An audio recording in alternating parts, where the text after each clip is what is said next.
শুভ দোল পূর্ণিমা। আজকে সকালটা আমি পুজো দিয়েই শুরু করলাম। এই যে আমার গোপাল সোনারা ঘুমাচ্ছে, এবার ওদের ঘুম থেকে তুলবো। আর আমি সিংহাসনটা ভালো করে মুছে নিচ্ছি একটু অল্প জল দিয়ে।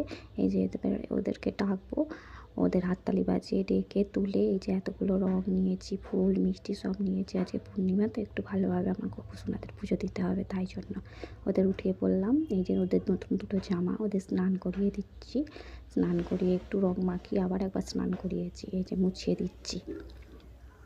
এই যে একটু রং খেলিয়েছি, খেলিয়ে আবার ওদেরকে স্নান করিয়ে তারপরে নতুন জামা কাপড় পরিয়ে বেলুন ফুলিয়ে, ওরা তো ছোটো বাচ্চার মতো, তাই ওদেরকে একটু বেলুন দিয়েছি খেলার জন্য আজকে, সেটাই দেখাচ্ছিলাম আজকে।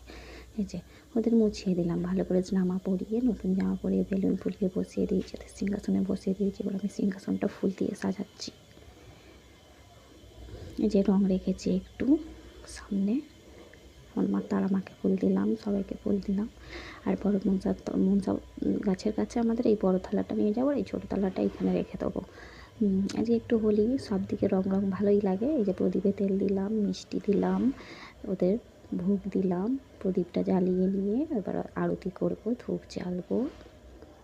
আমি এইভাবেই পুজো করি, রোজ সকালে স্নান করে আগে পুজো করি, তারপরে বাড়ির সমস্ত কাজ করি, টিফিন করি, এইসব করি আর কি।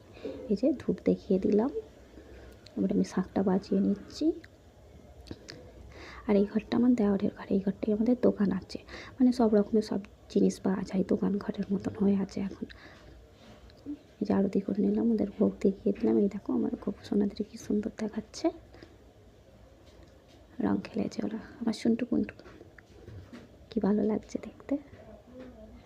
আর সোনাদের এবার আমি যাব মনসাতলায়, মনসা গাছের কাছে করতে। এই যে আমাদের মনসাতলা এখানটা, আমাদের মনসাতলাটা ভালোভাবে এখনও বানানো হয়নি, বানিয়ে নেবো পরে, আস্তে আস্তে সবই হবে। এই যে রঙ্গোলি করেছি, প্রতি বছর আমি হোলির সময় এরকম মনসাতলার কাছে রঙ্গোলি বানাই রং দিয়ে।